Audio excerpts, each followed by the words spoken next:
क्या हुआ जब रात 12:30 बजे एक बेगुनाह साधु को डाला गया जेल में, और इसके 3 दिन बाद जो चमत्कार हुआ उसे देखकर पुलिस वालों की आंखें फटी की फटी रह गई। ये सत्य चमत्कारिक घटना है पश्चिम बंगाल के कोलकाता शहर की। बात एक रात की है जब 2 चोर मिलकर कोलकाता की विवेकानंद रोड पर एक इलेक्ट्रॉनिक दुकान से चोरी कर रहे थे।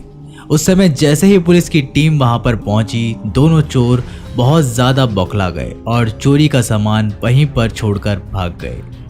तभी उसी रोड पर एक साधु गुजर रहे थे। जब पुलिस घटना स्थल पर पहुंची तो वहां पर उन साधु महाराज को देख करके उन पर शक करने लगी और चोरी के आरोप में उन साधु महाराज को गिरफ्तार कर लिया। रात के तकरीबन 12:30 बज रहे थे। केवल घटना स्थल पर मौजूद होने की वजह से पुलिस वालों ने उस निर्दोष साधु को जेल में डाल दिया था। पुलिस ने उनके साथ बहुत पूछताछ करी, लेकिन उनका कहना था कि साधु तो इन सभी मोह माया से परे होते हैं।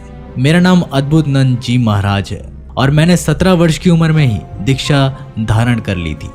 तभी से मैं एक शहर से दूसरे शहर में तीर्थ यात्रा करता हूँ। अपनी सफाई में इतना कहने के बाद वे साधु महाराज ध्यान अवस्था में चले गए और पुलिस ने उनके खिलाफ चोरी का मुकदमा बना दिया। पूरा एक दिन बीत गया, लेकिन वो साधु महाराज ध्यान अवस्था से बाहर नहीं आए और देखते ही देखते तकरीबन 3 दिन बीत गए। वे साधु महाराज अभी भी ध्यान मुद्रा में मौजूद थे और पिछले 3 दिनों से उन्होंने अन्न के एक दाने को भी ग्रहण नहीं किया था। सभी पुलिस वाले बहुत हैरान थे कि किसी व्यक्ति में इतनी एकाग्र शक्ति कैसे हो सकती है। और उस घटना के 3 दिन बाद कोलकाता के उस पुलिस थाने में कुछ ऐसा चमत्कार हुआ जिसे देखकर सभी लोगों के रोंगटे खड़े हो गए। दरअसल वही 2 चोर जो उस दिन विवेकानंद रोड पर चोरी कर रहे थे, वो भागते हुए पुलिस स्टेशन में आए और उन्होंने जितना भी सामान चुराया था वो सभी सामान जब्त कराकर खुद को आरोपी बताया। वे दोनों बहुत ही ज़्यादा डरे हुए थे। जब पुलिस वालों ने उनसे पूछा कि तुम आगे रहकर पुलिस स्टेशन क्यों आए हो, तो कांपते हुए स्वर में उन्होंने बोला कि पिछले 3 दिनों से एक बहुत ही चमत्कारिक बाबा रोज़ाना हमारे सपने में आ रहे हैं और सपने में आकर वो हमें चेतावनी देते हैं कि तुम्हें उस दिन जितना भी सामान चुराया है वो सारा का सारा पुलिस स्टेशन में जाकर जमा करवा दो। पहले दिन तो हमें इस सपने में ध्यान नहीं दिया, लेकिन दूसरे ही दिन से हमारे जीवन में ढेरों मुसीबतें आने लगी, जिसके कारण आज ये सारा सामान जब्त कराने आए हैं।